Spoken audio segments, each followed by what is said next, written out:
and it will be made available, but it will not be live.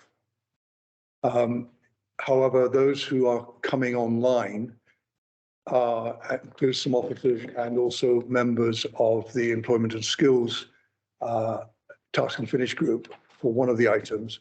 They will be able to be part of the meeting. The issue seems to be about only web streaming to the wider public. Okay.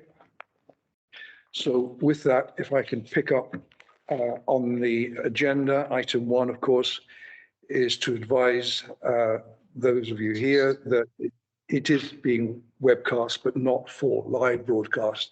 It'll be subsequent broadcast. And of course, present public, we have none. If they do arrive, may record and take photographs, except where they're. Receive apologies. We have 3, Roger Harmer, and late apologies this morning from Jack Deakins and Kerry Jenkins. I think I also possibly have apologies from Simon Suleiman. I understand she got back from holiday yesterday, and it's quite possible, therefore, she doesn't feel able to join us here. So I think I'll give her the benefit of the doubt and have her apologies recorded as well. Thank you. Okay. With that, can we move on to item 3, declarations of interest? Good. And then action notes from the 23rd of September. We have just a small correction that we need to make at the request of Wendy Griffiths. Fiona? Yes, Chair.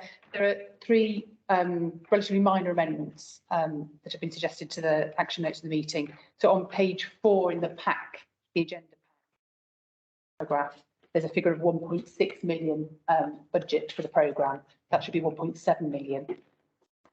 Page 5, paragraph 2, it should be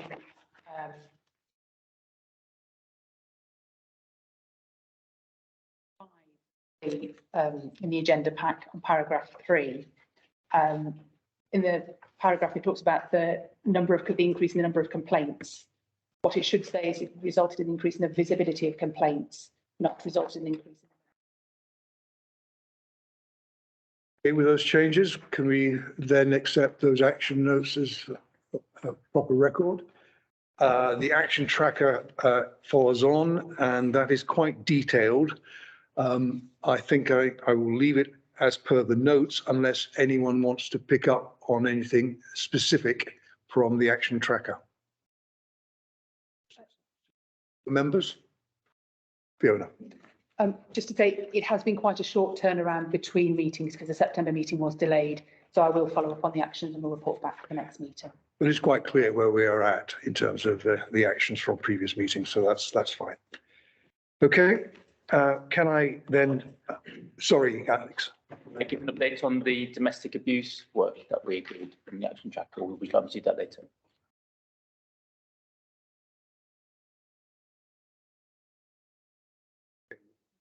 Did you hear that, Alex? Pick it up under the work programme item. Okay, can we move on then to the next point of the agenda? Can I just apologise that we are having to change the order this morning?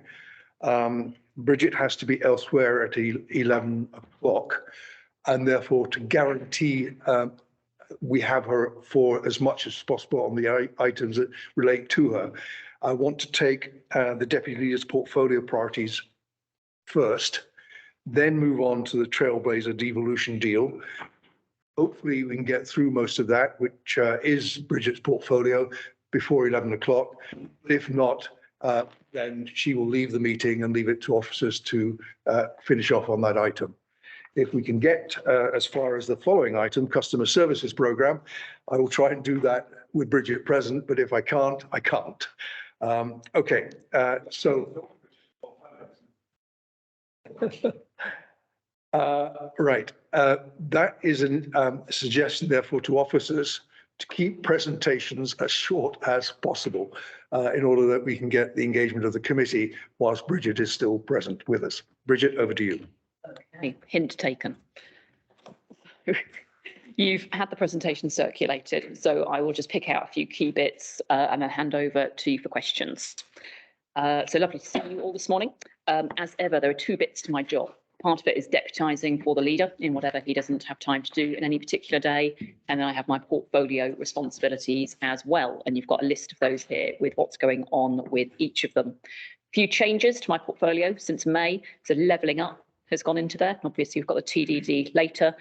Strategic partnerships is explicitly written in and making sure we're playing our full part at each of the tables and batting for Birmingham with those and working with our partners to deliver what we need, and then employment and skills as well, because so much of that agenda overlaps with the agendas of the other partnership tables that I sit around. It seems like a natural fit to put it into that brief.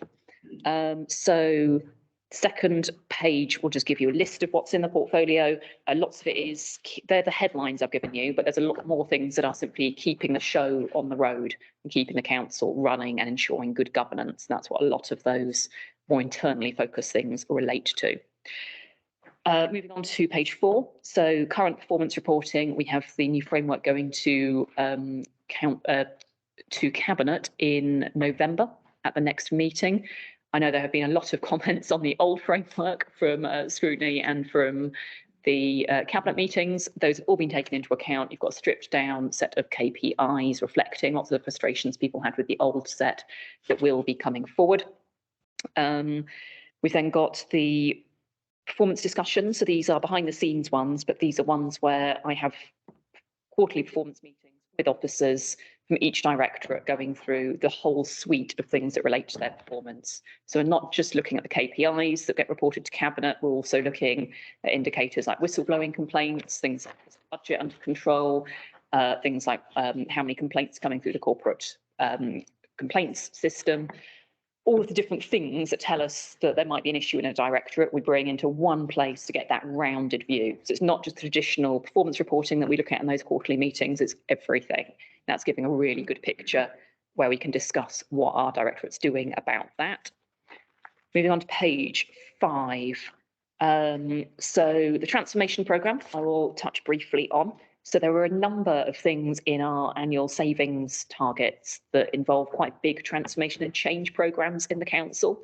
Lots of those, if we're honest, are programmes that have sat around on that list for quite a few years and we've never quite managed to deliver them. What the transformation programme is about is taking all of those big change programmes together, putting a project management framework around it and really tracking and driving those changes to make sure they actually happen. Usually where they don't get delivered, it's simply a lack of headspace and capacity in departments to do those big transformative programmes, and that's where they fall down. So the transformation programme has been about capturing things like the early help programme, for example, is a good one, customer services as well, things that aren't simply one little service, that are more messy and transformative, that tend to improve services, drive out savings, but are quite difficult to deliver. That's the kind of programme we're talking about in there. So the whole point of that is bring it together, track it properly, and really drive out those savings in a way we haven't managed to before. That's what page 5 is all about.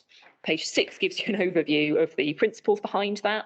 So all of the programmes on there are about, as I've said, shifting from crisis to prevention work, working across portfolios and across directorates to bring things together and striving to be the best that we can.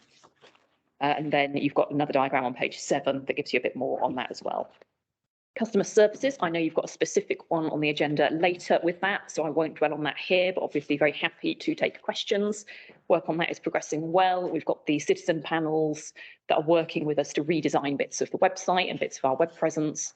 Bereavement Services is a really good one where we worked with members of the public to go through page by page, people who have been recently bereaved, and go through, okay, what is it you actually need to know? What's the kind of language that makes sense to you? How do we take some of the stress and the pain out of this desperately sad and stressful situation that you're in and make this as easy as possible for you?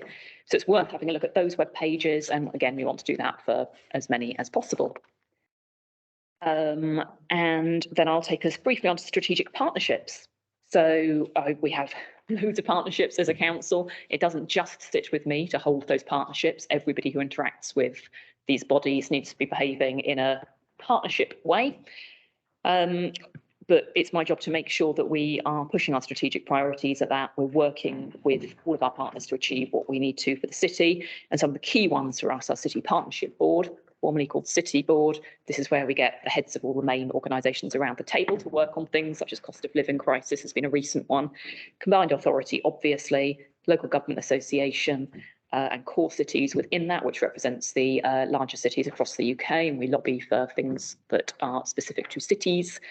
And although we have left the European Union, we've reshaped our Brussels office and our presence over in Brussels to reflect what our businesses need us to be lobbying for and representing them on in the new changed landscape in Europe.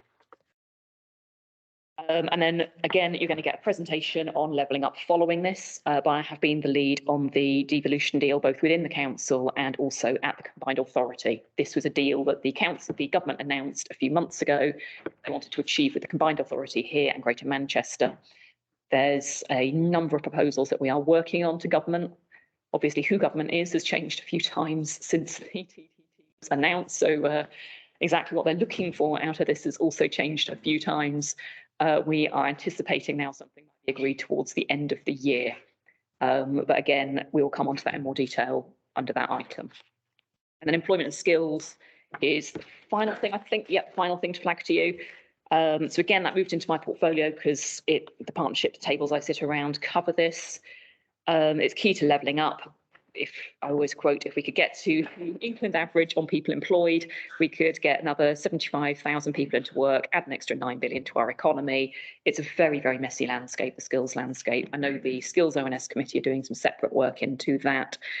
But there's a particular prize around East Birmingham that we'd like to achieve.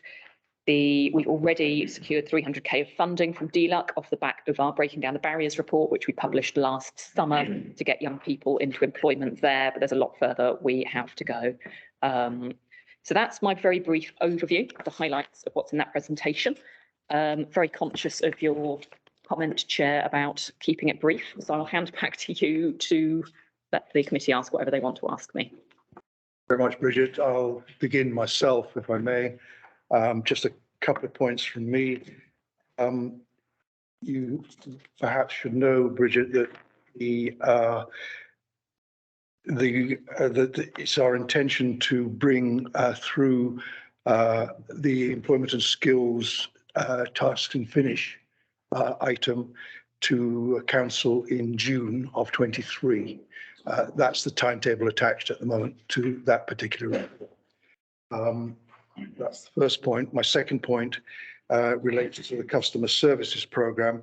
We actually took a very extensive report to the meeting 3 weeks ago, out of which came the task and finish work.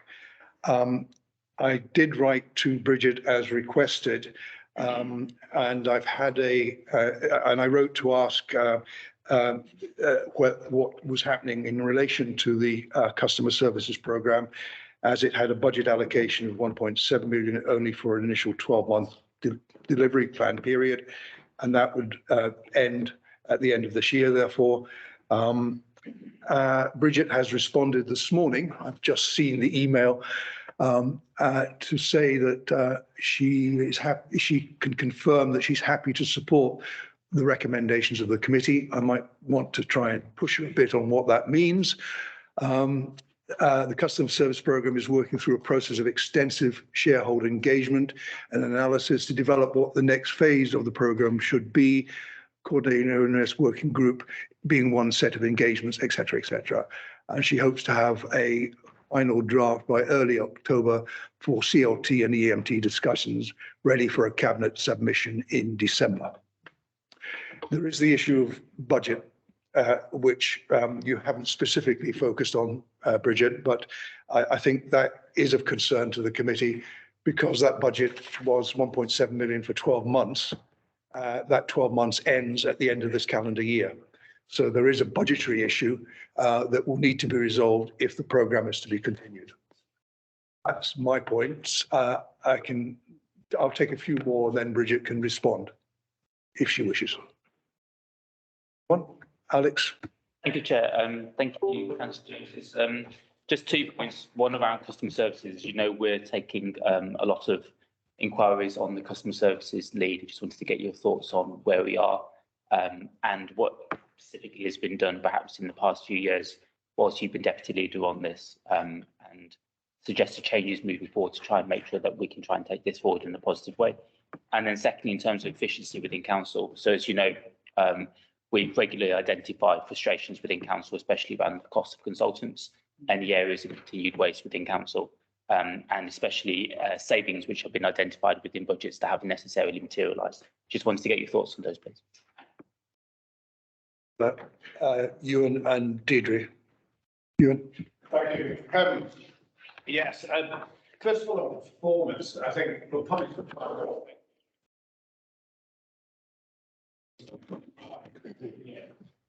of all, on performance. I was just wondering how you look at the results of some figures, because obviously with the council's extensively projected 95% collection rate. Matches of what we did, it makes it very big push that having bought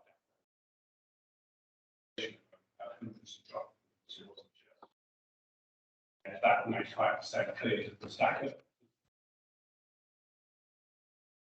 reorganising definitely you're going to have some disruption. On customer services, just really echo what I was saying was that I think in the last the previous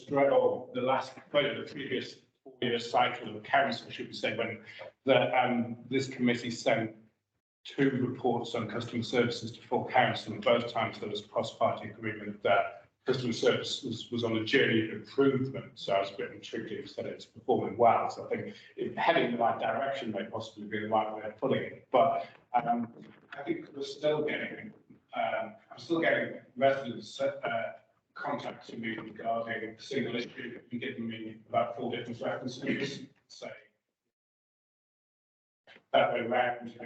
Missed collections on bins, which is a big one, as I say, we've got hundreds of routes being dropped. I personally myself have been still sat outside, so we're getting like a Saturday collection at the moment. So basically it'll be collected on Saturday / Sunday, which then means of course the bins will go back out on Tuesday and sit there probably till the weekend again. So we're virtually starting a roadside collection service, if you know what I mean. It's like little bins you just carry around to the street now, but not being moved. And the residents are saying to me that they can't see the point of bringing in anymore, because this has been ongoing now for over a year, and they're saying, what's the point of reporting it? I get an email back telling me that it's been resolved, it's all sorted, it's fine, but they're looking out the window and the bin's still sat in the street not emptied. And the final bit I was going to mention was just on skills and employment, which is again mentioned in cabinet. I think we're in excess of 11% unemployment in the city. The national average was just announced the other day as the lowest since 1974 at 3.75%. And in the south, you advertise at the moment, and you're not getting the number of responses that you're getting. There's many reasons for that, but I just wonder what we can do as a council to get that 11% down, because it's really stark now to have this big gap at 11%. The rest of the country here, obviously the answer is skills, but it just doesn't seem to be going anywhere. So they're my questions. Anyway, thank you very much, Chair. Thank you. I'll hold it at that point because I've now got another 2. So I've got Deirdre, Alclach, and Shaman. So we take the first 3, Bridget, and then I'll come on to the next 3.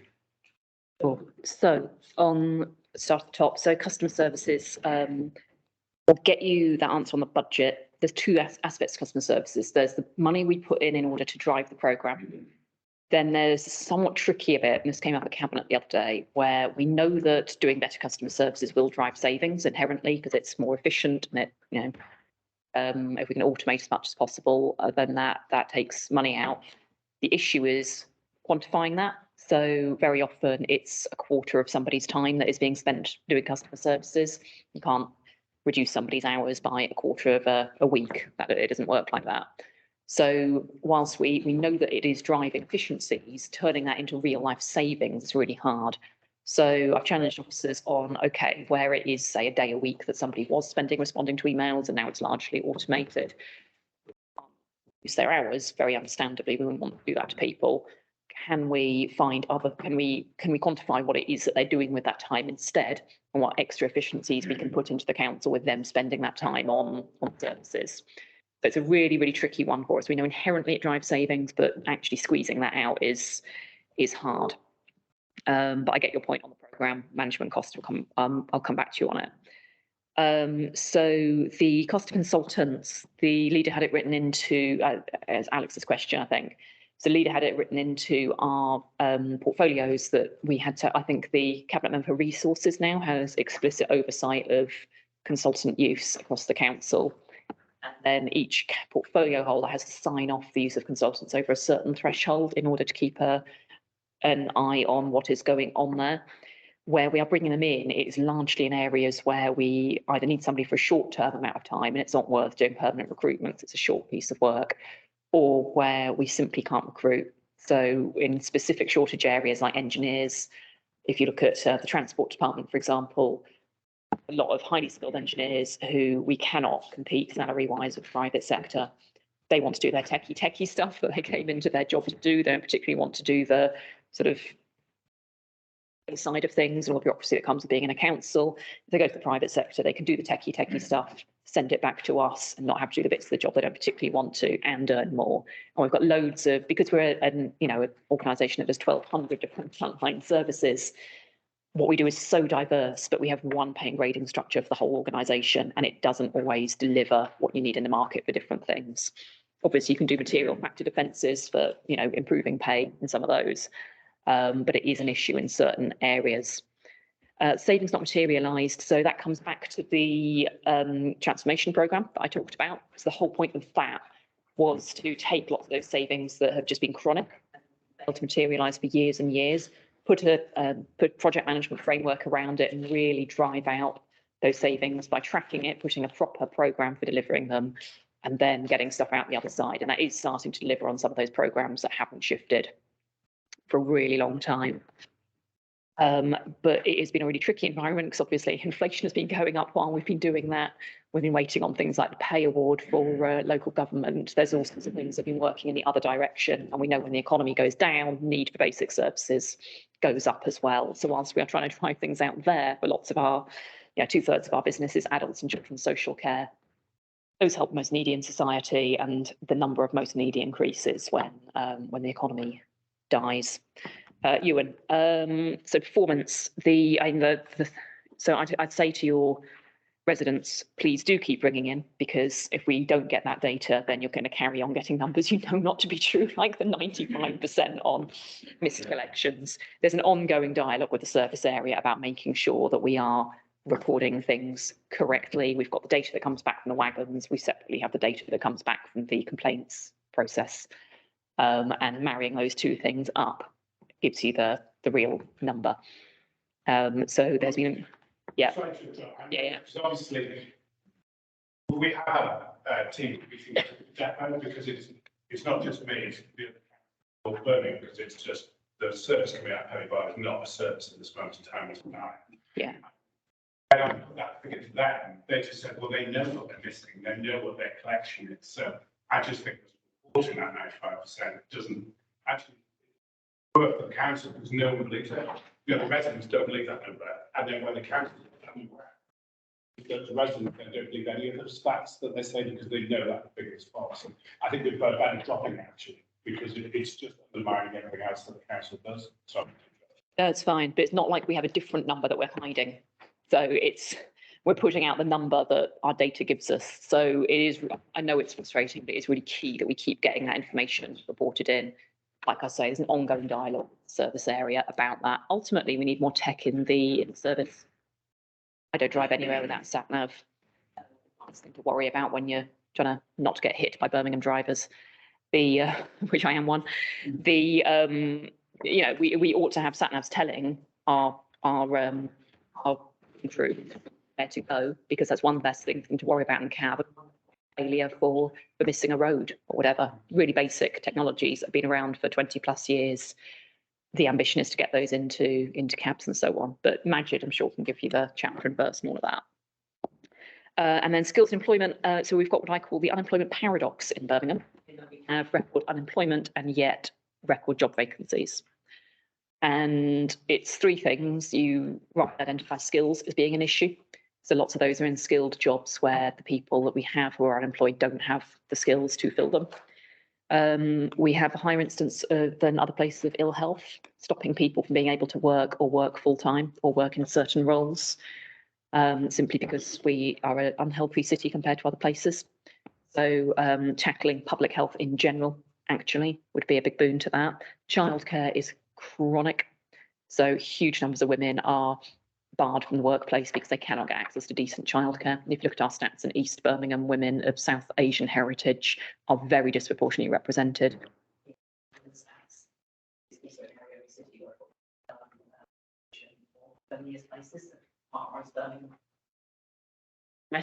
And transport is an issue as well.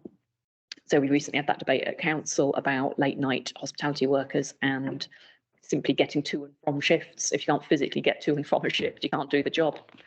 Most young people can't afford to run a car anymore. So it's, there are some skills is a big issue. There's some other societal issues we've got to address as well. Clearly, how hospitality workers, I don't want to get a debate on the clearness, but because they pay both sides and there's a conversation to be had with the government there as well. But if you're a hospitality worker, you're paid to come in and you're paid to come out and the shift goes the other side of the business, which I'm going to move this on because I don't want to debate across the table here.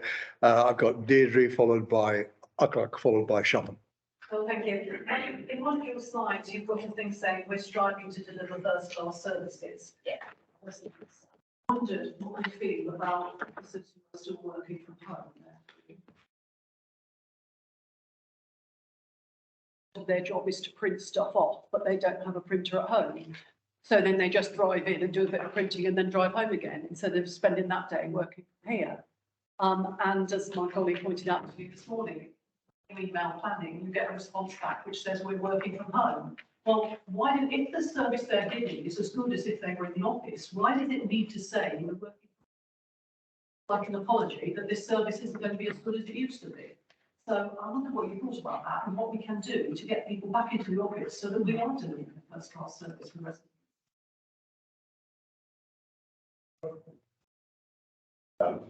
Thank you for that report, Deputy Leader.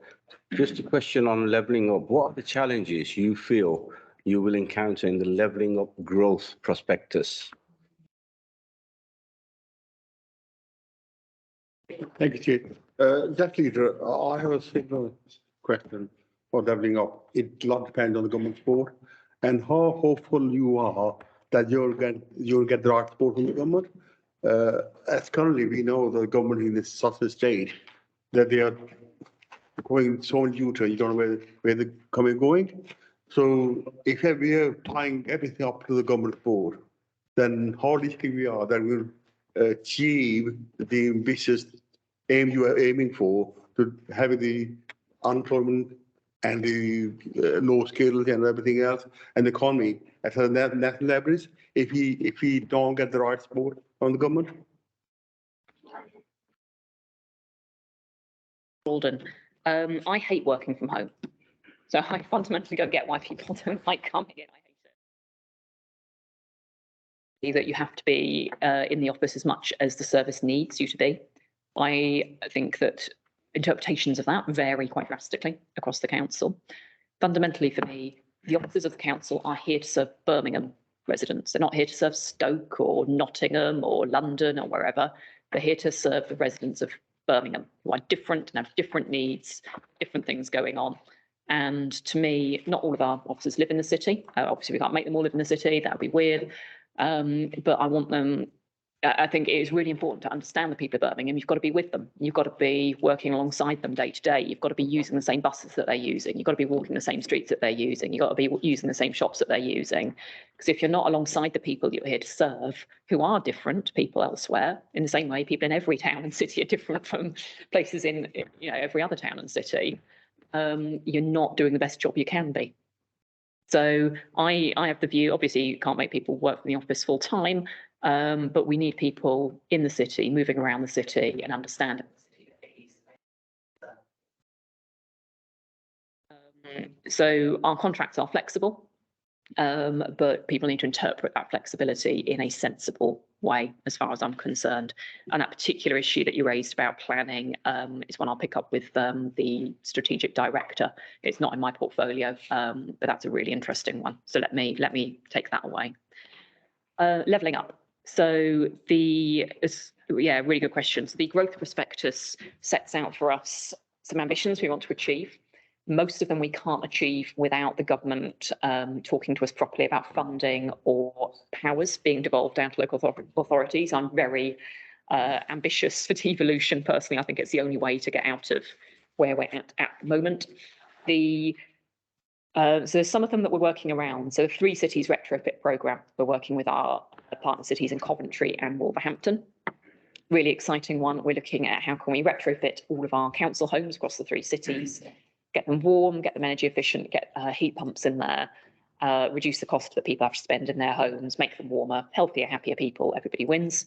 The idea is if we can use our economies of scale to kickstart the industry of retrofitting, then that allows the private sector to piggyback off the back of that and makes it cheaper for the rest of the industry to kick in and do that for other homes. So somewhere we're cracking on with it locally. We've got the plans, we've got the agency to do it. There's others. So one of our goals is to have a world-class transport system in the city. If you can't move, one of our biggest economic barriers at the moment is you can't move around our city cheaply and easily on public transport in the same way that you can in London, for example. It's not crazy what we're asking for because a blueprint exists in London. Lots of it isn't even about money. It's about powers like bus franchising, which we can do, but it's wildly expensive the way it's set up at the moment. It's about fundamentally changing the way that we do public transport. It doesn't even have to be new money, just changing some of the powers and responsibilities around it would unlock so much potential. So it's a really mixed bag. Some of it we need government to devolve stuff, some of it we're cracking on with it ourselves. But certainly I'm involved within the Labour Party shaping our policy on what this might look like if we come into government. Obviously that isn't the government that we've got at the moment, so we are in talks with them, part of the Trailblazer devolution deal to see what we can get out of this government at the moment. But like I say, the ministers have changed a few times since we started those talks, so I don't know what the current ones are thinking.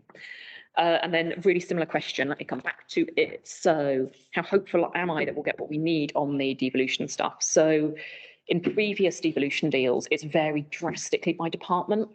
So you'll see some departments that are really up for devolution and have developed loads, and others, the Department for Education is a good example, where they point blank refuse to engage. And I know the Mayor of the West Midlands was expressing frustration in this round of devolution as well, the differential approach from different government departments, depending on who you're engaging with.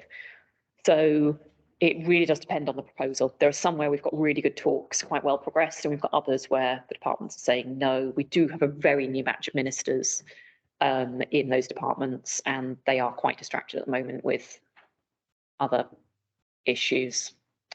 So yeah, to be confirmed.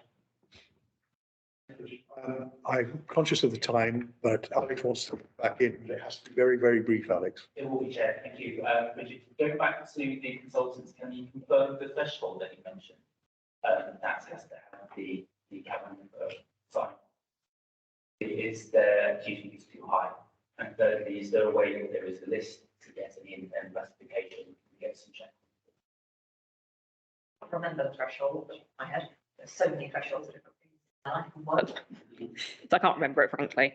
It is set at a level so that we're not signing off every last agency worker, because technically consultants and agency workers are, they're the same thing. It's just the higher paid they are, the more likely we are to call them consultants. So I can't remember the threshold. It is set at a level where we're not signing off every last agency worker, but I'm sure we can get.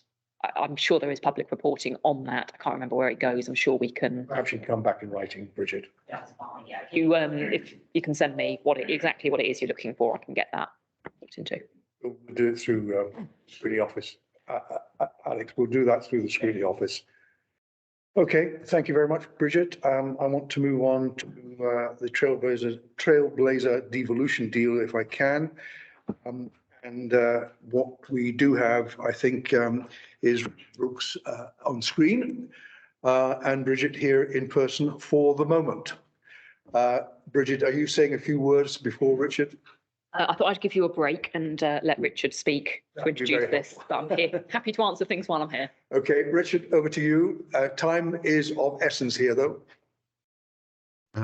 Thank you, Chair. In that case, I will rattle through a few slides which are in the agenda pack. But if I may, I would like to give you an update on a very fast-moving picture. I mean, in essence, this process, the Trailblazer Devolution deal, has been running formally since earlier this year, February time, when the government published its white paper on levelling up, and it identified both the West Midlands combined authority area and Greater Manchester as two Trailblazer devolution deal areas. I guess the key point to make about this is, first of all, we were ahead of the curve. We published our levelling up strategy in November last year, well before the levelling up white paper was launched, and so we were driving in this direction already.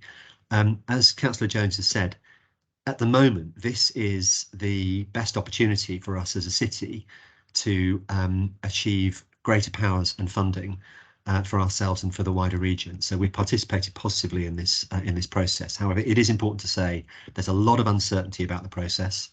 The timing of some of the key decisions is unclear, and the changes at the top of the government make that even more uncertain. But the assumption at the moment is that this process will continue and that the government remains supportive of moves towards devolution.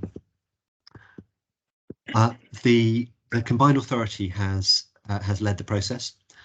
It started a very complex set of work across 20 different work streams. In short, we have at officer level engaged with every one of these work streams. It's an extremely demanding process for us. The combined authority has clearly put an enormous proportion of their resource into it, whereas we are focusing the very large majority of our activity on delivering our core services and pursuing our strategic priorities. So it's been quite demanding keeping up with this.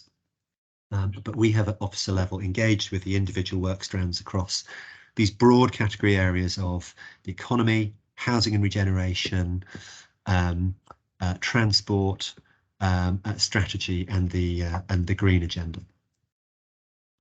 At the Conservative Party conference, the CA published what they've described as a levelling up growth prospectus, and you can see that we're trying to adjust to the changing language of the government's priorities here.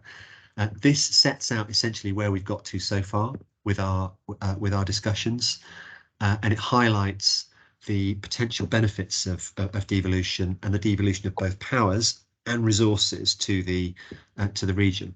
It's a very important principle for us that it is no good us having powers without the resources to implement them. So what we don't want is responsibilities that we're not funded for. That document is public. It does not represent the agreed position of the combined authority. That will require board decisions. So this is a sort of prospectus prior to the formal decisions. I mean, our approach, very broad, very brief, is any deal has got to deliver benefits for the citizens of Birmingham. That's the bottom line. Within that, there are some principles that we've applied, like we don't want powers sucked up from the city to CA level. We want devolution down from national to city level. We do not want powers to come direct to the mayor. We want proper democratic accountability through the CA, and we want the right level of clarity about the benefits and the local authority role. So there's a lot that's still in flux here. Given shortness of time, Chair, won't focus too much on the individual sort of elements of this. There's a great deal of complexity here. What I will spend 2 minutes on, if I may, is the big issues where we think we have some opportunities here. East Birmingham and North Solihull is the most important issue here, and we are the people, Birmingham City Council, who put East Birmingham onto the agenda for the devolution deal. So we wrote to the mayor, the leader and deputy leader wrote to the mayor back in June, asking to make East Birmingham our area of greatest social and economic concentrated need. Not the only area of need across the city, of course, but the biggest concentration, to make that a sort of, as it were, trailblazer within the trailblazer, the place where we focus our attention and try and move the dial. That has led to the development of I think, a very impressive proposal for an East Birmingham and North Solihull, so crossing over the boundary into North Solihull zone, which would cover a very large population, around 375,000 people. And the proposal here is both to have some infrastructure delivery that stimulates private sector growth and to integrate public services at scale across this area, and to have a coherent approach that has the backing of both the Birmingham City Council and Solihull Metropolitan Borough Council, as well as the Mayor. So we wrote to the Secretary of State prior to the fiscal event a three-way letter making this proposal. That was about 2 or 3 weeks ago. Now, the final step of this story is, since then, the government has announced its intention to create things called investment zones. Now, today is the deadline for submission of expressions of interest for investment zones. It is not absolutely clear what investment zones are going to be, but the indications are that investment zones will apply tax advantages to firms starting up in those zones, may make certain regulatory requirements easier or less burdensome, and the intention is to stimulate economic growth. So this is the new government's approach to stimulating private sector economic growth through reduction in taxation and reduction in regulation. We are submitting a number of defined sites within this wider coherent proposal that I've described here as part of the expression of interest process, and the combined authority is collating all of those sites from across the region. But very, very importantly, alongside those individual defined sites, which are small within the overall zone that we're talking about here, we are submitting again this coherent proposal for the wider area. So we're making the argument to government in a proactive way that there is a bigger prize here, that we can do more in terms of stimulating economic growth, go further, go faster, by getting the public investment into the area to address the long-standing transport needs, to facilitate businesses and the people travelling between education, training, home and employment, in order to meet the government's overall objectives, and most importantly, to meet the needs of our citizens. So that brings us literally up to date as of today. But again, I will just finish on the point that there's still a lot of uncertainty here. The timetable for decisions on the Trailblazer devolution deal is still not clear. The new Secretary of State has not spoken publicly about that yet, but we expect that he will do in the near future. So we are engaging powerfully, constructively, actively on this agenda, carefully, recognising that there are some risks here, and we're not just responding. We're trying to lead this agenda. So, Chair, I will stop there, and very happy to go into more detail on any of this or to answer questions as is helpful. Richard, I already have an indication of question, but I'm going to start myself because I've got one which I want to direct, I think, towards Bridget. I've got a keen interest in this agenda, having been involved with David Cameron and George Osborne in the introduction of devolution deals and enterprise zones, and indeed the combined authority. So I am very much enamoured by, very much in agreement with the approach that is set out on page 5 of the presentation, and the role of the local authority within the combined authority remit, if you like. And mine's, I think, a political question, because what is the political situation within the combined authority at the moment, and indeed with the mayor? Are they likely to agree this approach, allow this approach? Because I think if there's a political agenda that we need to address here, that's something we'd have to do outside of the likes of this meeting. I think I'm directing this towards you, Bridget, rather than towards Richard. Feels more appropriate. So So the CA has an interesting political makeup. It's a Conservative mayor, but the majority of seats on the board are Labour held. So it's an interesting political balance there. So each local authority of the 7 has its own list of things that they want to get out of this, and its own list of red lines of things that that must be in it or explicitly must not be in it. And that those, I'll be honest with you, they tend to go more along LEP lines than they do along party political lines. So if you think about it, there's 3 functioning economic geographies within the wider West Midlands. You've got Coventry, you've got Birmingham, Solihull, and you've got the Black Country. So the divisions tend to be more based along those 3 clusters than political, because those are the different economic interest blocks. There is a whole process whereby all of the proposals are being socialised to all of the leaders and all of the 7 to go through what is a goer for them, what's a red line for them, what can we negotiate differently, and then those proposals are being collated into the package that then goes to government.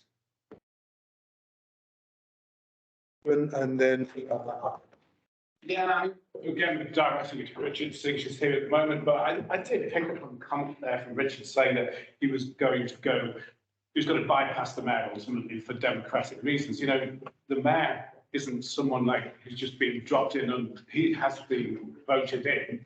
You know, he is democratically in his position. And I feel that to say that, you know, nothing works through with him, I think is pretty poor, really. I think as well, it was just talking about devolution, and I agree with it when it said that devolution needs to go down. But there's no mention of town council here.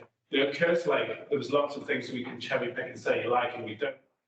One of the things that had universal approval was that Birmingham doesn't have rest, that Birmingham needs to reach out and work more with third-party sectors, etc. It even says they need to work more with the private sector. So it seems to be everything was mentioned there apart from town council.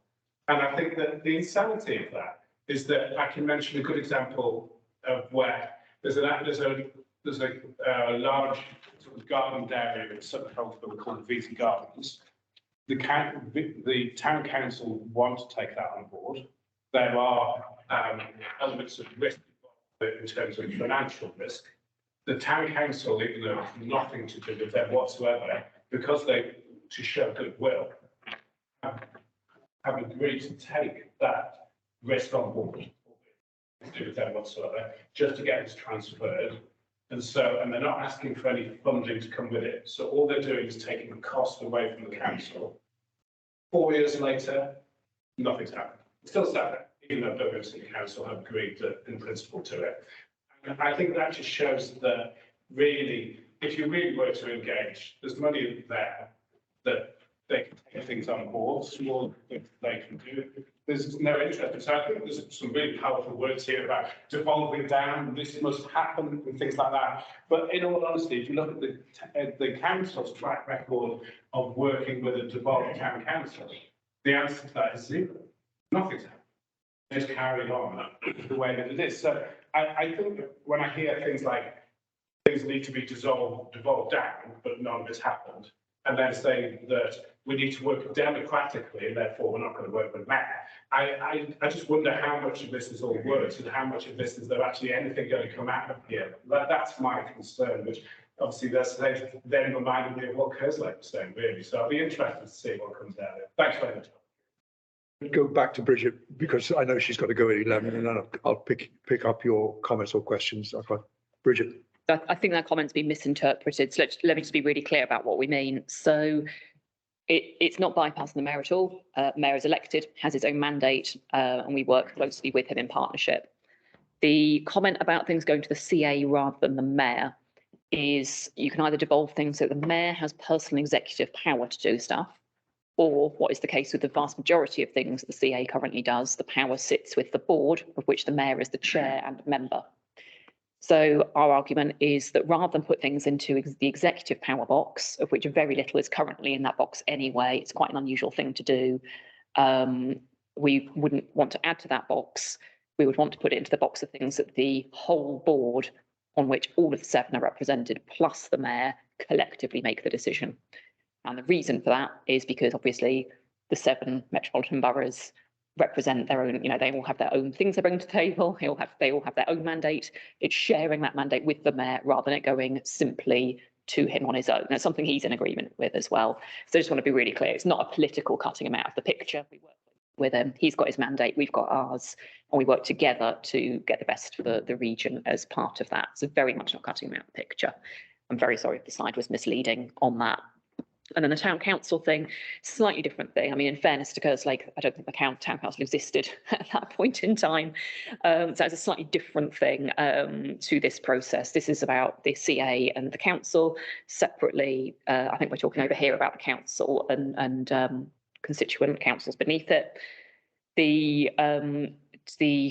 What's it called? The Working Together white paper that we had a couple of years ago did talk about Devo deals with parish councils where they exist, or town councils in Sutton's case. With that particular example, I'm pretty sure it's a resource issue because I've got issues in my own ward that are caught up in it. Very sadly, the person in legal who was progressing lots of this stuff passed away recently after a period of long sickness absence.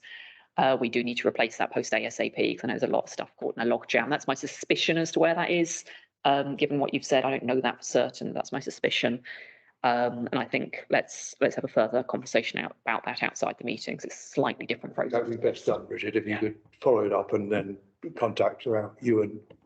If you can send me a note just with what it is, then I can get back to the right place. Some questions. Thank you, Chair. My question is to Richard.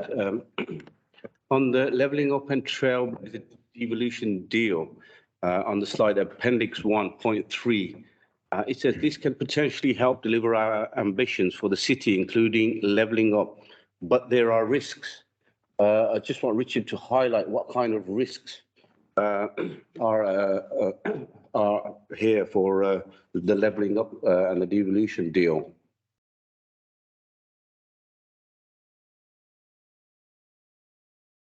Richard?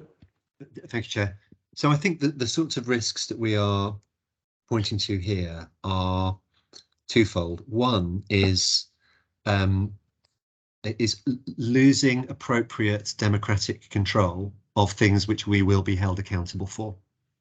So, for example, I think we would resist moves to take away control over planning decisions that affected our citizens as part of a devolution of power to the region. The other major risk is essentially being given responsibilities or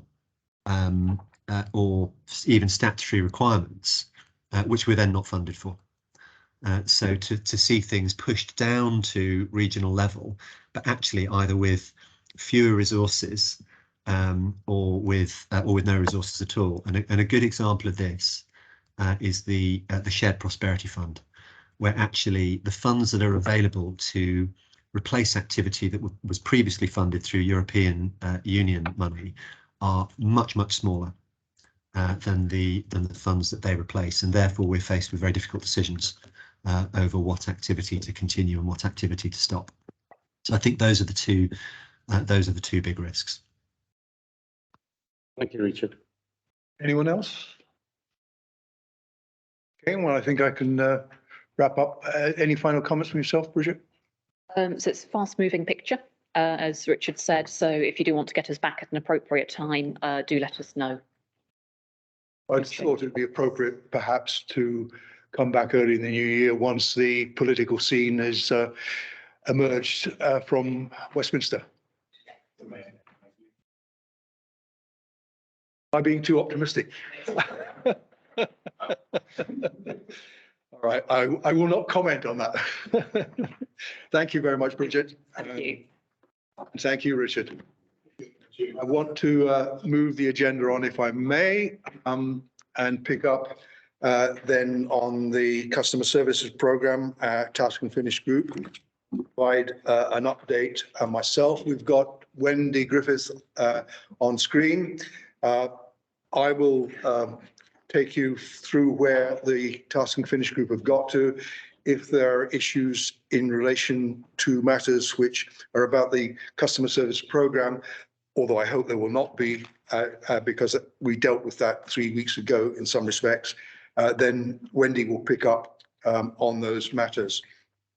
The task and finish group have met, and they decided that they would pick up on, to begin with, a particular aspect of the report that we received last time round, namely to look at the outputs from the customer services program research activity, where they had looked particularly at bereavement services, housing repairs, waste and highways, and produced a set of recommendations in relation to each of those services.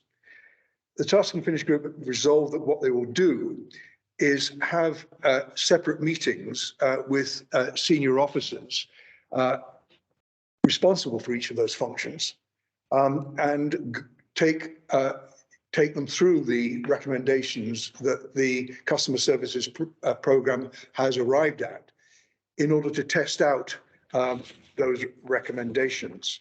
Now, in order to give you an insight into that, in the agenda papers for today, we provided you with the questions as they relate to the bereavement services function, but not to the others. And we've provided you with those because they simply illustrate how it is the customer service team are bringing this forward. So if I provided the recommendations for the other three, they'd be similarly laid out, etc., to what you see for bereavement services.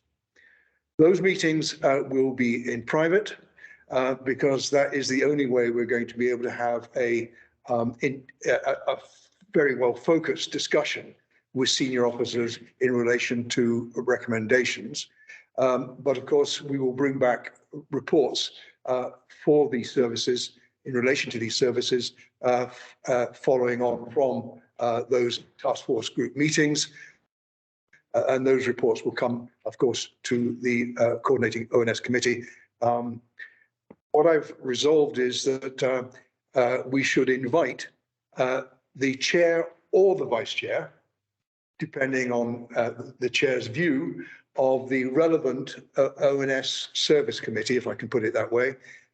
So, for example, if we deal with bereavement services, then that would be housing and neighbourhoods, and it would be for the chair to decide whether the chair was present or the vice chair was present.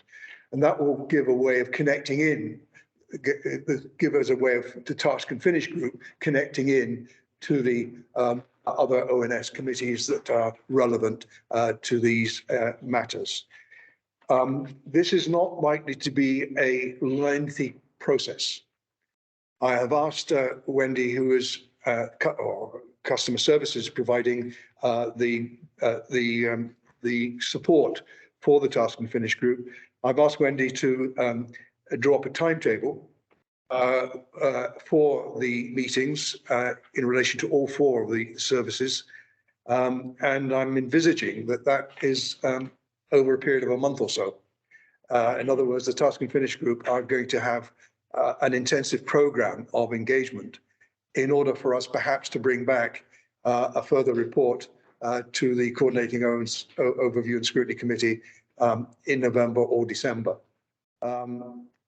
That's going to mean that members are going to have to clear diaries a little in order to facilitate that level of engagement with officers from customer services and from the functions which will be under scrutiny. That's where we've got to. The programme will probably move on from that. One of the other matters that we discussed, it was in relation to the work that customer services is doing, and this was reported last time also, in terms of culture. They're doing a series of culture workshops where they're seeking to engage with all staff across the council. And I think what we perhaps envisage there is drawing down from those culture workshops, customer services view of what those workshops are saying. And that will be, of course, comments that are coming directly from staff, so that we can then perhaps challenge senior management in relation to some of those cultural agendas, which will become evident, if you like, through those cultural workshops. With that, I will have no more to say. I will look now to members. This is simply an update to give you an indication as to where we're at and what it is we're going to do as a way forward. Now, I notice that I have none of the other members of the Task and Finish group now with me. You were just having left the room temporarily or not, I don't know. So I will have to take questions if there are questions, or if we need, Wendy can come in with a comment. I'll give Wendy the opportunity once we've dealt with any comments to say anything that she wishes to say at this juncture. Any comments from members? No. Wendy, is there anything you wish to add? No, just to thank you for ONS for the support, really. It is a collective effort and directorates are engaged and are on board with this. So I think some focused time to actually look at that end-to-end improvement would be really, really appreciated. And I'm sure the directorates will feel the same about that. So no, just to say thank you to the group for supporting that, really. Okay. Thank you, Wendy, and thank you all. And we'll bring back another report as soon as we have that available to us. That might be November, but I suspect it might be December. Okay, having got through that item rather quickly, I can move on to the next item of the agenda, which is the Scrutiny work programme. And we need to review the Scrutiny work programme, both for this committee, and I will invite comments in relation to the work programme for other committees. And there is a matter that we have already agreed that we will pick up on, which is Alex, the interest that you're taking forward. And we'll do that when we get to the appropriate scrutiny. Okay, so on the work program, if I just take coordinating overview and the coordinated overview and scrutiny committee, we can confirm that in November we have Councillor Francis with us, and so we'll have a member priorities session with her. The corporate communications plan, Larry Roberts will be present in order to take us through issues in relation to her particular portfolio and the corporate communications plan.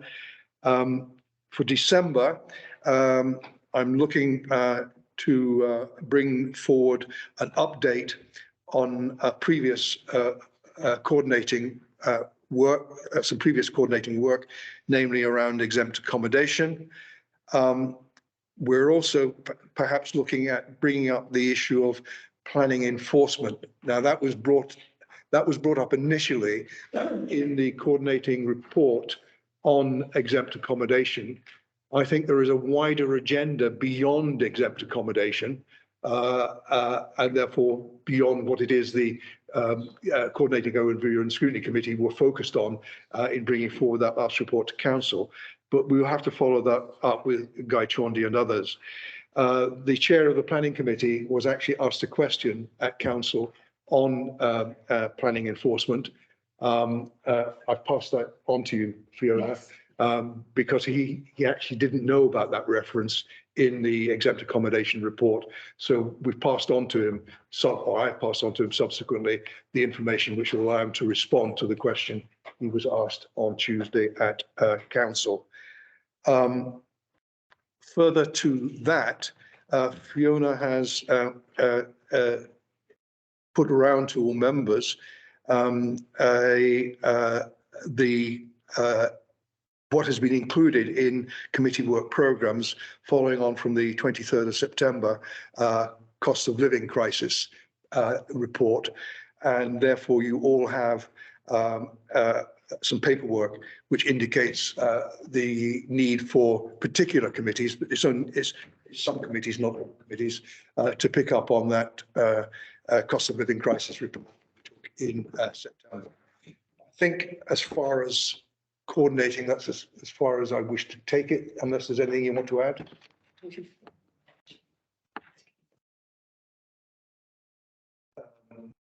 Okay, Fiona suggesting I take the domestic abuse issue now because it's a question of where it reports to. Yeah. Yeah. So it does come back to coordinating because of the cross-cutting nature, we suspect. Alex, do you want to say something on that now? Thank you, Chair. So I'm grateful to Councillor Kerry Jenkins for putting this so high up in the scrutiny agenda. In between the previous meeting and this one, I've had a number of conversations with Christian, with a number of council officers, and with a few organisations who are involved with domestic abuse, to try and get a steer on how to take this forward in the best way. It seems that a number of headline issues have come forward, especially around housing, education, cost of living crisis, prosecution and the judiciary, policing, crisis payments, etc. So it does fall, as you say, within quite a wide remit across multiple scrutinies. The suggestion that's come forward from officers and organisations as well is to make sure that any piece of work that we do, and I'm very keen to make sure we do this, ties in with existing work, but also ties in with the potential refresh of the DA strategy from Council 2018 to 23. So this could be a start of programme of work to make sure that the next policy, which I think will be very useful. In terms of next steps, we've suggested that we hold some sort of a roundtable information evidence gathering with organisations, possibly November, December, with the view with Scrutiny colleagues' permission to have a single issue debate on this at an ONS meeting, perhaps January, February, where we can come up with around 10, 12 recommendations. We could feed this again up to officers. Perhaps the cabinet member, Councillor John Cotton, who is my shadow, but also Councillor Thompson for housing. They seem to be the most appropriate officers, and then find a way of feeding this up to officers down to scrutiny. So this is a suggestion. I don't know, Christian, if you have any other thoughts, but I'm looking at colleagues' approval to take this as a suggested way forward. No, thank you, Councillor. Yeah, I think that's a really good summary about where we got to. The one thing I think is good about this piece of work is that the strategy, as I understand, it's going to be refreshed for the end of next year. So if Scrutiny was to look at this in January, February, you'd have an initial sort of look at the evidence base, the plan for consultation, etc., discuss some of the issues that Councillor Gibbs discussed. But you'd also have a chance to have a look at the strategy at a good stage before it's actually taken to cabinet for approval, rather than a couple of weeks before. You'd actually be able to build that into the timeline. So I think there'll be lots of activity, events that are taking place, as Councillor Gibbs mentioned, and I think there's an opportunity for members that are interested to attend those before those sessions take place formally. So yeah, just to say that I think it won't just stop in February. I think there's an opportunity to build this through in terms of appropriate times and through to possibly the next municipal year as well. Okay. Yeah, I think Just on coordinating. yes. Okay. I think Councillor makes some very pertinent points on, especially on the recommendations. If we can condense the recommendations, how we move forward in the scrutiny work programme, get our heads together and come up with something where 10 or 12 points, like you mentioned, I think that would be very helpful. I'm sure Alex is taking that on board. Shaman, have you got something on? Oh, yeah, I've already suggested a work program for various committees. Under mine, transport and sustainability, there's some cost of travel to the back. I'd like to know which explanation more of that, because as far as I know, the cost of travel has been falling for next few years. I'll pick that up in just a moment, Shaman. If I want to sign off on coordinating first of all, and then I'm going to go down each and every other ONS committee to get comment from the chair. Can we therefore, there is a recommendation, that's 3.2, that we review and agree any amendments to the work programme for the Coordinating Overview and Scrutiny Committee as set out in Appendix 1. Can we just simply agree that recommendation now? Agreed. And then we can now go on and review the work programmes for the other committees. And I might as well take them in the order of the agenda. That's Appendix 2. We don't have Simon Sulman with us, but the first one is economy and skills. Before we move on, I should also say that I have written to all chairs asking them whether or not there are further matters that they want to refer back to coordinating ONS. So you might bear that in mind when you're dealing with your own report here this morning. Simon isn't with us. Do we have any comment that we would want to pass to Simon Suleiman regarding the Economy and Skills ONS Committee? No. Okay, moving on from that, then the next one in Appendix 2, when I can flip the pages. There's a lot of pages here.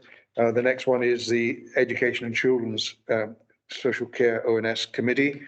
Once again, I've got a problem that the chair isn't here. So the same question, is there anything anyone else wants to comment on in regard to this work program? No. The third one is Housing and Neighbourhoods, and we do have the chair with us. Idris, is there anything you should comment on? Thanks, Chair. Last week we had a very successful exempt accommodation conference, which was attended by more than 200 people, different partners, and it's going to be very useful to how to tackle exempt accommodation issues, how to deal with the unscrupulous landlords. And also, we had a meeting yesterday, and we had the cabinet member and the leader on localization and the issues around housing. And from that meeting, one of the issues that keeps coming is the cleaner streets. And we're going to take that issue in the next 3 months by having a short discussion in every meeting. Okay, thank you for that. Anything from any other members in relation to the Housing and Neighbourhoods Overview and Scrutiny Committee? Major. Health did come up quite prominently in the domestic abuse discussions that I've had already. There may be an opportunity if your scrutiny wishes to try and undertake a piece of work feeding on from the recommendations ahead of the refreshed domestic abuse strategy ending in 2023. It's an option for yourselves. Right, the next one is Health and Social Care. Nick, anything that you want to raise? I need to feedback on terms where how scrutiny inquiry on children and young people's mental health is. We're on track, I think, to report to the council probably in July of 23. The terms of reference were agreed last week by the members, as was the process of moving forward, and that particularly related in terms of who we'd actually be calling to present to us, and we're looking for that to be presented by a combination of written and verbal reports. Have you got any questions on the programme we've got? Any comments or questions to Mick? Okay, thanks, Mick. Moving on then to resources. Akhlaq, anything from you? Thank you, Chair. Just on the slides that Fiona has forwarded to everybody, I'm sure everybody's had a look at them. On the 23rd of October, work programme 2022, the recommendation to resources to continue to monitor the implications on the council's budget resulting from the cost of living crisis. So we're looking at that, and I'm sure Fiona will pass on the relevant information to all the parties involved. Thank you. I think there is another aspect of this which is arising currently, Akhlaq, and that's the issue that was reported, if you like, to Cabinet on Tuesday, where there is now apparently some budget pressures. Cost of living crisis is going to add to what are currently budget pressures within the council. And I suspect that that's going to be a matter that the Resources ONS Committee are going to have to focus on alongside the impact of the cost of living crisis, if you like. Okay, any questions or comments to Akhlaq? No, and I did miss one. I don't know how I mislaid the papers, but I did. The first one should have been Commonwealth Games, Culture and Physical Activity, ONS Committee. Jack Deacon is not with us this morning. Are there any comments or questions from members? I've not been able to open it. So is there something in there that we need? Yeah, dog on again.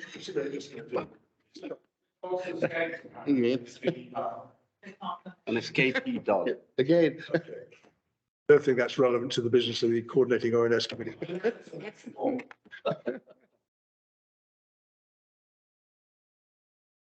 Right.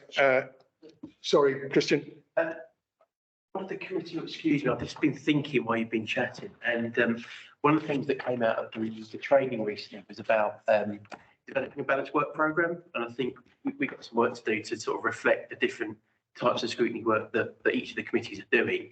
And I think in due course we'll be able to better present that information on the work programmes, you know, policy review, holding to account, etc. But one of the things I was just thinking about, Chair, was the recommendations that come through from committee. It's been raised at committees that while the inquiry recommendations are well tracked, they're well sort of followed up and monitored, the recommendations that come out of these meetings, while we have the action trackers, sometimes the recommendations are perhaps stronger than others in other committees. And I'm just putting it out there, and apologies here for not raising with you before the meeting, but other local authorities sometimes hold each other to account. So you look at the strength or the sort of the smartness of the recommendations from each of the committees. Now, it might not be something you want to do in a formal setting, but it might be something at the end of the year that we reflect on, look at the work programme in terms of its balance, and also just in terms of the strength of the recommendations that come out of the meetings themselves. Just something to flag up there, given that we're on the work programme as a collective, and we could, if it's something that's of interest, we could perhaps come back with some options on how we might do that.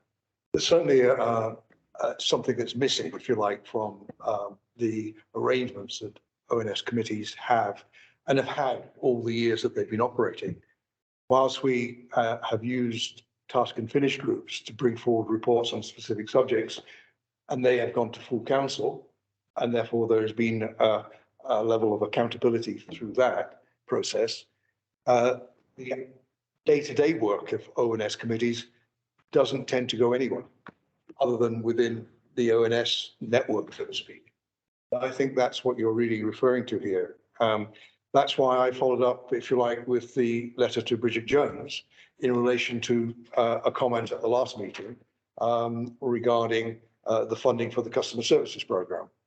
And I think we need to look at what is coming out of the day-to-day work of ONS committees and think about how we make how we refer some of that probably to the cabinet member and chief officer, because there are things that do come through that work program, those work programs, which are not going into reports other than the scrutiny report to council, and therefore don't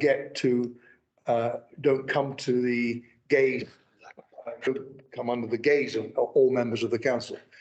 Task and finish report going to council comes under the gaze of all members, but the outputs of all the day-to-day work is not somehow being transmitted through to the cabinet, senior officers, or members as a whole of the council. So I think there is something we could sit down and look at, discuss, and maybe we could bring something back to coordinating ONS at some point in the near future, which might improve the way in which the work of the ONS committees relates to the rest of the council. Yeah. Okay. Very much for that. I think we've dealt with item 8, therefore. Request for call-in, etc. Are there any? Oh, sorry, Chairman. I beg your pardon. Yeah, moved on. Sustainability and Transport Committee. Obviously, at the last meeting, we had the head of clean air zone, because the issue of clean air zone related issues. Next one, we are having the Gina Mahmood to discuss the route to zero. What I was reading earlier was that I've seen an email from Fiona asking us for cross-cutting topics. Yes. And under my committee, there was just that we look at the cost of travel. And as to the back of my mind on this, the fares have been frozen for the next couple of years. So the cost of living crisis on travel may not be impacting in that way.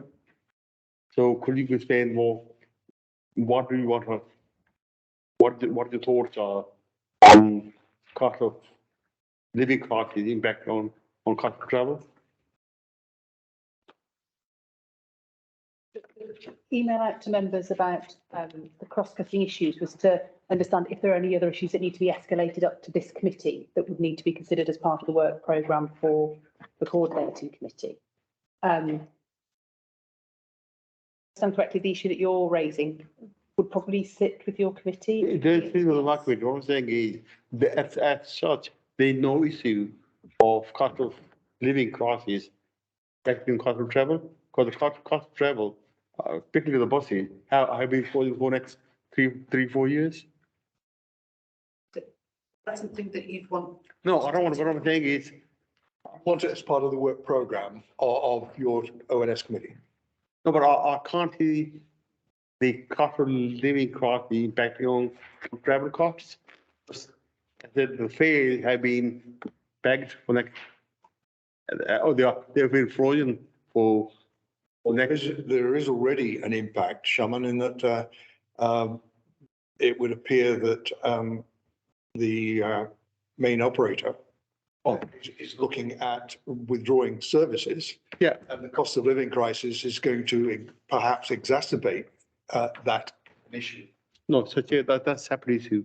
The government support for COVID related package is being withdrawn by the government. So that's going towards subsidizing the operators to run some of the services.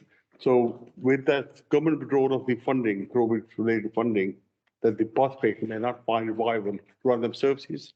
So that's where the choice is, we need to find subsidy from local authority funds to service going, or we lose that service.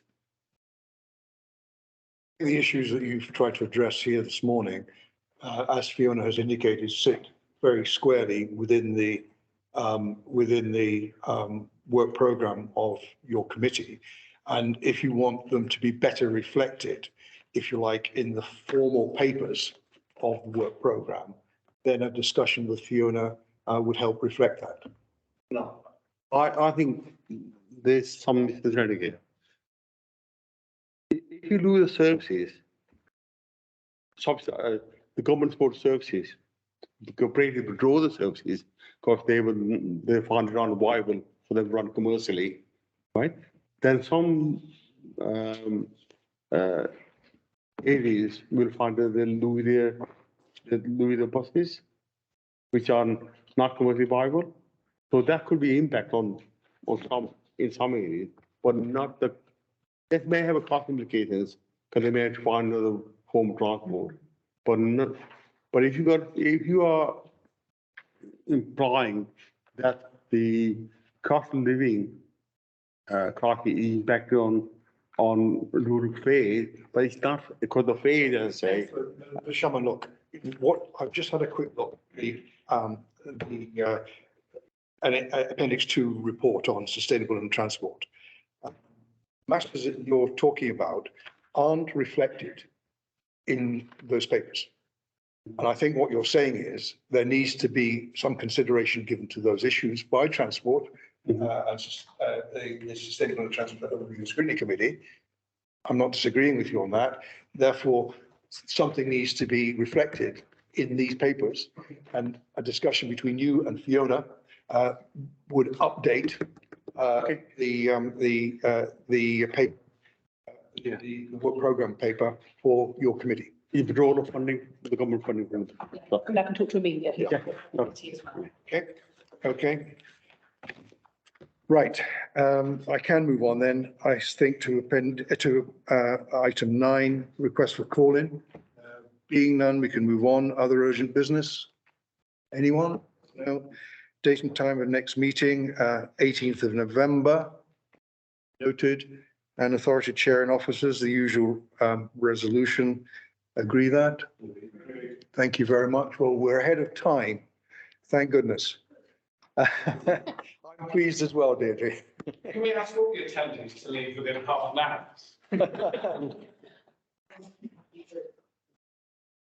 The screening, the web stream, Kathy?